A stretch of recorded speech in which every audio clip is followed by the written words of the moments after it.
The storm had been raging for hours.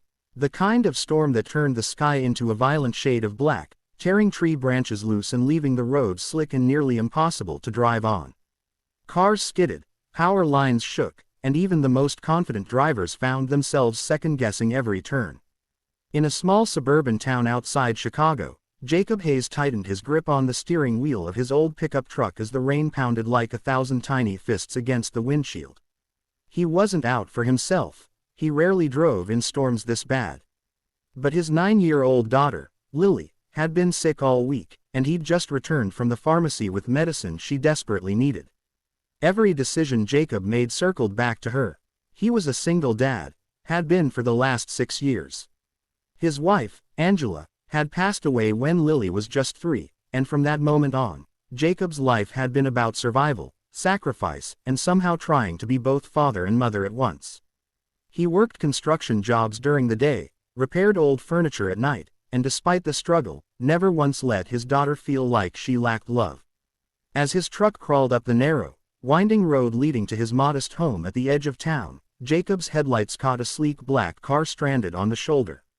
Its hazard lights blinked frantically through the storm, but the driver's side door was open, and no one was inside. Frowning, Jacob slowed, peering through the rain. A figure was trying to wrestle with the trunk in the howling wind. At first glance, it looked like a woman, her frame elegant but clearly struggling against the force of the storm. She was drenched, her hair plastered to her face, her expensive-looking coat clinging to her. Jacob pulled over instinctively. He knew most people would keep driving. Stopping in weather like this wasn't safe. But something inside him refused to leave someone helpless. He rolled the window down and shouted, "Hey, you okay out here?" The woman turned sharply, startled, and for a split second Jacob saw her face in the flicker of his headlights. Sharp features, eyes wide with worry, and a kind of fragile determination that reminded him of someone used to being in control but now cornered. "My car died," she shouted back, her voice trembling. "And I can't get it to start again." Jacob didn't hesitate. "You can't stay out here. It's not safe. Come on, I'll give you a ride." The woman hesitated, and Jacob could almost see the debate in her eyes. Strangers, late at night, in the middle of a storm. But then lightning cracked across the sky, followed by a roar of thunder so violent it shook the ground beneath them. That seemed to settle her decision. She nodded and grabbed a bag from her car before hurrying toward his truck. By the time she climbed in, shivering and soaked, Jacob had already cranked up the heat. She let out a shaky breath, clutching her bag tightly. For a moment, neither of them spoke. Then Jacob glanced at her. "You're lucky I saw you. The road's dangerous tonight." She nodded, pushing wet strands of hair behind her ear. I didn't think the storm would get this bad. I was just trying to get out of the city." "Where were you headed?" he asked. She hesitated again. "Just away. Anywhere safe." Jacob didn't press. Instead, he introduced himself. "Name's Jacob. Jacob Hayes." After a pause, she replied softly, "Claire." Something about the way she said it, like she wasn't used to giving her name to strangers, piqued his curiosity, but he stayed quiet. As they drove through the winding road, Jacob finally pulled into his gravel driveway, where a small, 2-bedroom house sat tucked beneath the shadows of tall trees. A warm light flickered from inside the window. "This is home," he said, parking. "Come inside. Dry off. Storm like this could last all night."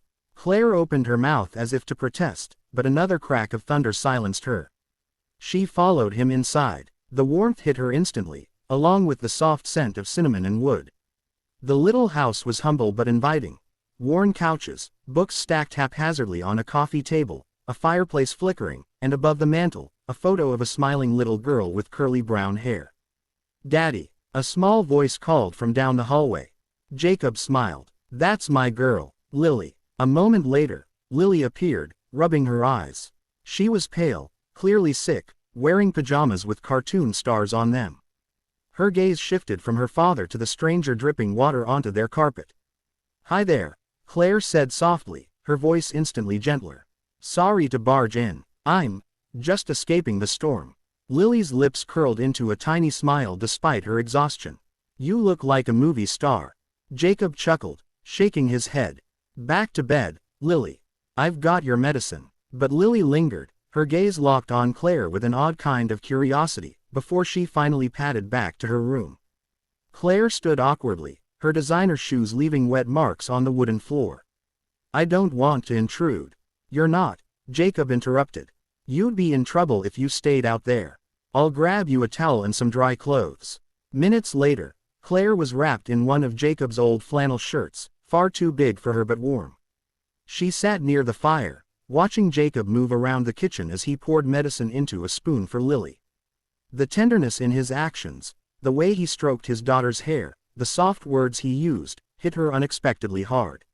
She wasn't used to men like this. Because Claire wasn't just any woman. She was Claire Donovan, CEO of Donovan Enterprises, one of the largest real estate firms in the Midwest. She was a single mother too, though no one in the world knew. Her 6-year-old son, Ethan, was back in the city with her sister for the night. Claire's life was a constant battle between empire building and motherhood, between power and love. And tonight, when the storm had caught her off guard, she had felt something she hadn't felt in years, powerless. Watching Jacob with Lily stirred something in her chest she didn't want to admit.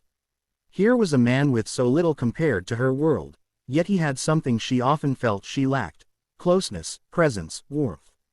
Hours passed, the storm growing worse outside, but inside the little house, there was laughter. Jacob made tea for Claire, and she found herself opening up more than she expected. She told him about Ethan, without mentioning her wealth or position. She told him about the challenges of raising a child alone, and Jacob listened without judgment.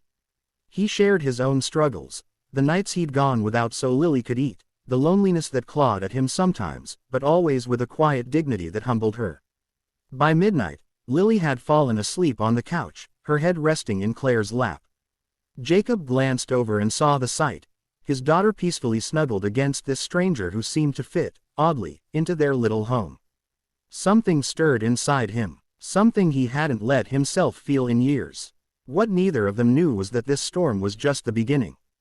The next days would unravel truths neither expected: Claire's hidden identity as one of the most powerful women in the city, Jacob's unshakable integrity that would challenge her world, and a connection that neither storms nor secrets could erase.